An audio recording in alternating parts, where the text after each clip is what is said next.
Assalamualaikum warahmatullahi wabarakatuh. Saya Sandia Wulandari, NIM akhir 58 dari jurusan Pendidikan Agama Islam B.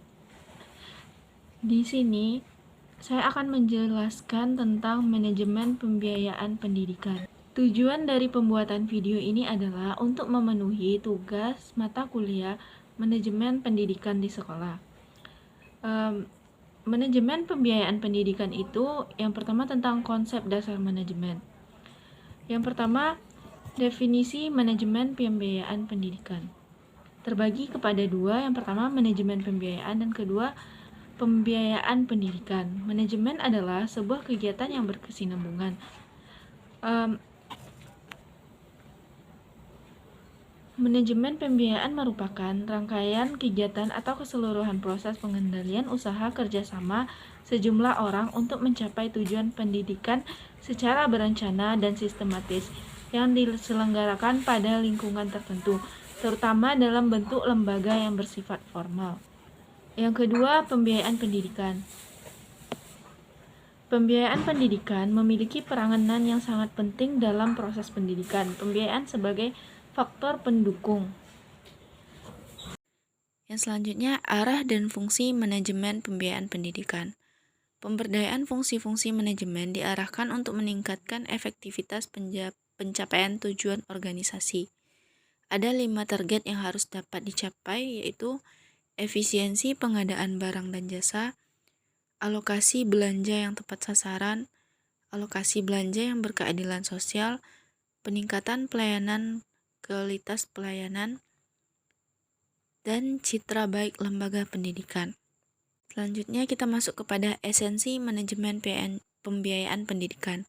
Yang pertama, direct cost dan indirect cost.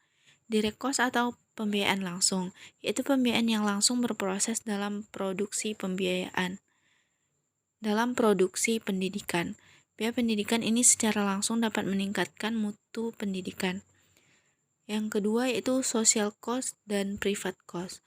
Social cost dapat dikatakan sebagai biaya publik, yaitu sekolah yang harus dibayar oleh masyarakat.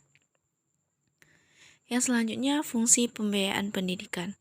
Yang pertama sebagai alat penaksir, yang kedua sebagai alat otorisasi, yang ketiga itu pengeluaran dana, dan sebagai alat efisiensi.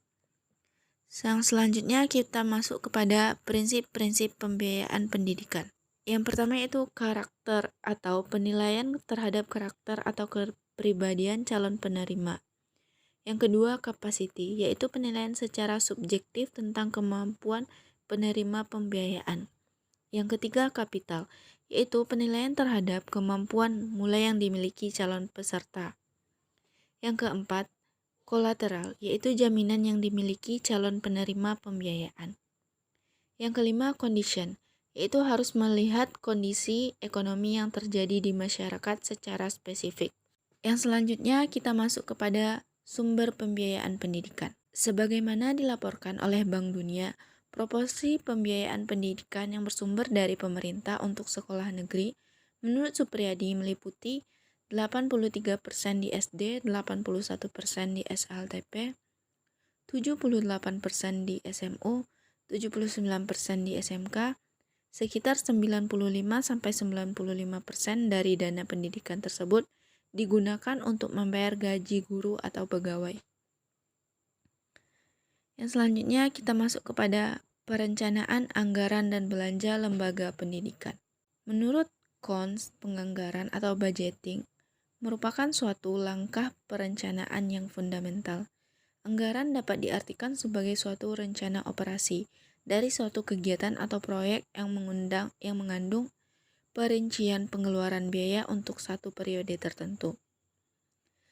Hal-hal terkait dalam perencanaan anggaran lembaga pendidikan: yang pertama, penyusunan anggaran, yang kedua, proses anggaran sekolah, yang ketiga, karakteristik anggaran, yang keempat, fungsi anggaran, yang kelima, prinsip-prinsip anggaran, yang keenam, pengawasan anggaran, yang ketujuh, rencana anggaran pendapatan belanja sekolah. Yang selanjutnya kita masuk kepada critical thinking. Critical thinking adalah kemampuan untuk berpikir secara jernih dan rasional tentang apa yang dilakukan atau apa yang harus dipercaya.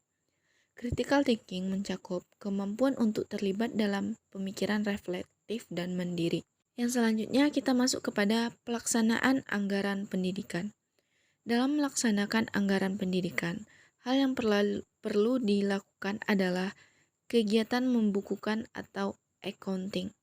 Pembukuan mencakup dua hal, yaitu pengurusan yang menyangkut kewenangan menentukan kebijakan menerima atau mengeluarkan uang, serta tindak lanjutnya, yakni menerima, menyimpan, dan mengeluarkan uang. Ada beberapa komponen yang perlu dibiayai dengan menggunakan uang dari dana belajar. Komponen-komponen tersebut meliputi yang pertama, honorium untuk pemimpin atau penanggung jawab edukatif. Yang kedua, honorium untuk sumber belajar. Yang ketiga, honorium untuk pemimpin untuk lembaga diklusemas. Yang keempat, honorium untuk pinata usaha dan pembantu-pembantunya. Yang kelima, biaya perlengkapan dan peralatan. Yang keenam, biaya pemeliharaan prasarana dan sarana. Yang ketujuh, biaya sewa atau kontrak. Yang kedelapan, dana untuk pengembangan usaha lembaga diklusemas. Yang kesembilan, biaya-biaya lain untuk pengembangan dan biaya tak terduga. Seorang pengelola keuangan harus mengetahui 4 aspek, yaitu yang pertama, berpedoman kepada rencana anggaran yang tepat. Yang kedua, mengestimasi secara tepat nilai nominal sumber-sumber keuangan.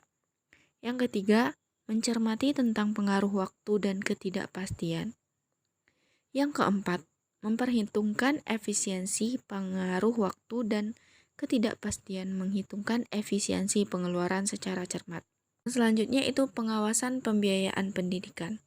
Pengawasan pembiayaan pendidikan dikenal dengan istilah auditing, yaitu kegiatan yang berkenaan dengan kegiatan pertanggungjawaban penerimaan, penyimpanan, dan pembayaran atau penyerahan uang yang dilakukan bendaharawan kepada pihak-pihak yang berwenang. Kegiatan pengawasan pembiayaan dikenal dengan istilah auditing, yaitu kegiatan yang berkenaan dengan kegiatan pertanggungjawaban penerimaan, penyimpanan, dan pembayaran atau penyerahan uang yang dilakukan bendaharawan kepada pihak-pihak yang berwenang. Mungkin sampai di situ penjelasan kita tentang materi pembiayaan pendidikan. Sampai di sini saya ucapkan wabillahi taufik wal hidayah. Wassalamualaikum warahmatullahi wabarakatuh. Syukron kasiron wa jazakillah.